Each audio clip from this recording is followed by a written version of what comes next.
donc je vous retrouve aujourd'hui aux couleurs de ma maison pour une vidéo un peu spéciale. Grande fan de Harry Potter depuis que je suis toute petite, j'ai vu et revu les films, puis je me suis lancée dans la lecture des romans, d'où je suis ressortie encore plus amoureuse de cette saga. Mais si mon amour pour elle n'a fait que grandir, j'ai également développé un certain avis critique sur des points de l'univers. Aujourd'hui, je voudrais me centrer notamment sur le personnage de Dumbledore qui est pour moi le véritable méchant de l'histoire.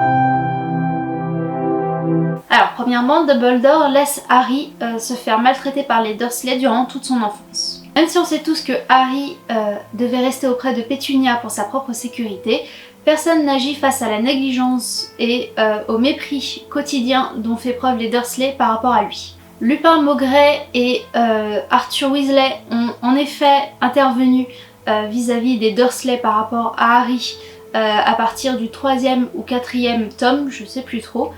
N'empêche que avant cela, Dumbledore était au courant de tout ce que Harry a subi chez les Dursley et n'est jamais intervenu. Le deuxième point est qu'il est un très mauvais directeur.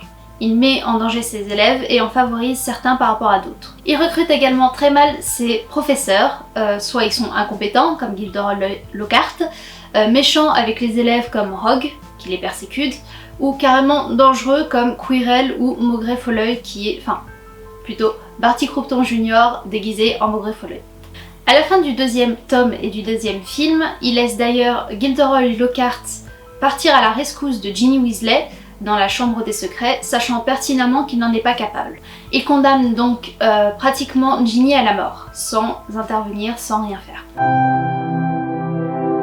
Par ailleurs, son école est également dangereuse. Les punitions y sont discutables, notamment la retenue faite en plein milieu de la nuit dans la forêt interdite durant la première année, ou encore le basilic qui agresse les élèves durant toute une année sans que personne ne fasse rien pour l'empêcher.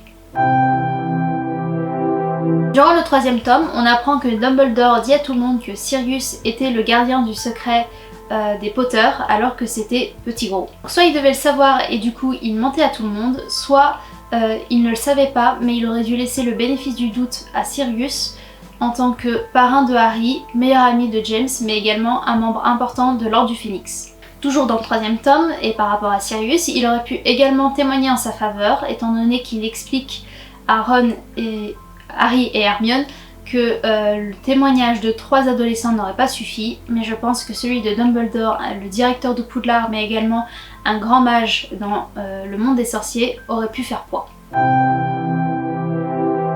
On apprend également que c'est Dumbledore qui avait la cape d'invisibilité de James Potter la nuit de leur mort, ce qui aurait pu aider à les sauver ou au moins à, je sais pas, prendre la fuite ou se cacher ou n'importe. Il l'a gardé par pure cupidité et par ambition d'avoir à lui seul les 3 reliques de la mort. On remarque également que Dumbledore ne s'applique jamais vraiment.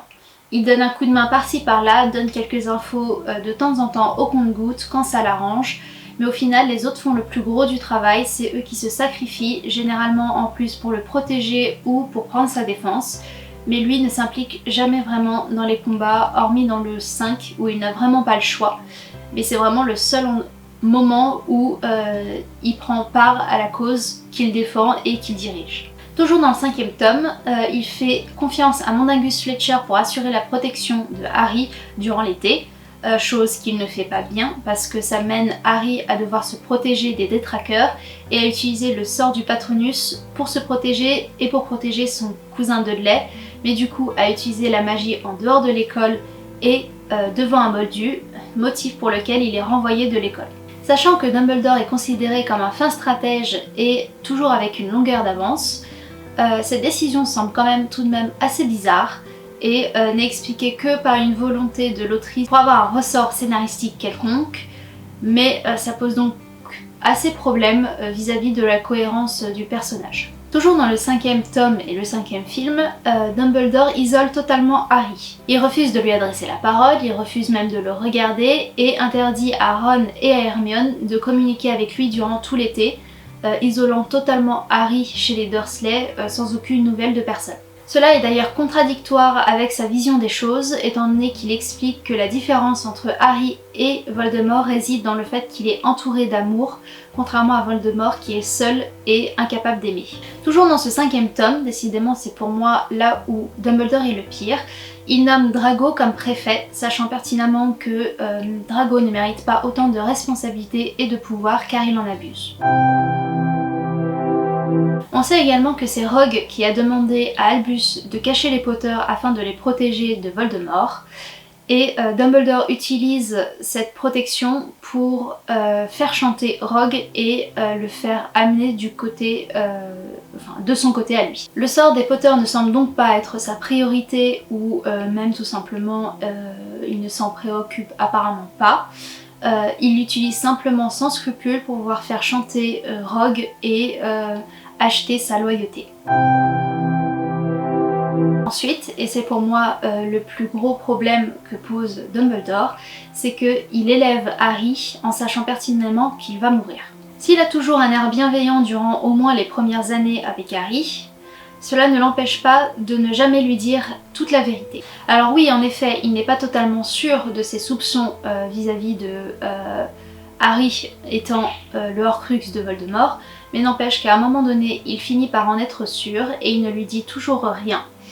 Il ne lui révèle jamais toute la vérité, toujours par à coup, au compte-gouttes, et laisse Harry s'engager dans une confiance aveugle en Dumbledore, tout en sachant pertinemment qu'il n'a pas toutes les informations.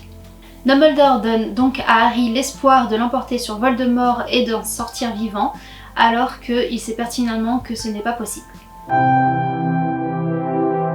Dernier point, et non pas des moindres, je le trouve aussi avide de pouvoir que Voldemort. Si Voldemort a pour ambition de devenir immortel en tuant les gens pour pouvoir créer des Horcruxes, Dumbledore lui est à la recherche compulsive et obsessive des reliques de la mort. Il n'hésite donc pas à utiliser les gens et la confiance qu'ils ont en lui pour pouvoir avoir ce qu'il veut. D'ailleurs, on remarque que les idées politiques de Voldemort découlent de celles de Grindelwald que lui-même a développées avec Dumbledore durant leur adolescence. Dumbledore et Voldemort ont donc énormément de similitudes, que ce soit au niveau de leur comportement ou de leurs idées politiques. En tout cas, durant l'adolescence de Dumbledore, il avait énormément de points communs avec lui. Donc, pour moi, les deux se valent. Tous deux utilisent les autres pour avoir ce qu'ils veulent et sont avides de pouvoir. Donc voilà, j'espère que cette vidéo vous aura plu. N'hésitez pas à me dire ce que vous en pensez, ce que vous pensez de Dumbledore, si vous êtes d'accord ou non avec les points que j'ai soulignés. J'aimerais beaucoup en discuter avec vous en commentaire, donc vraiment n'hésitez pas à partager vos opinions. D'ici là, je vous souhaite une belle journée, une bonne soirée et je vous dis à la prochaine!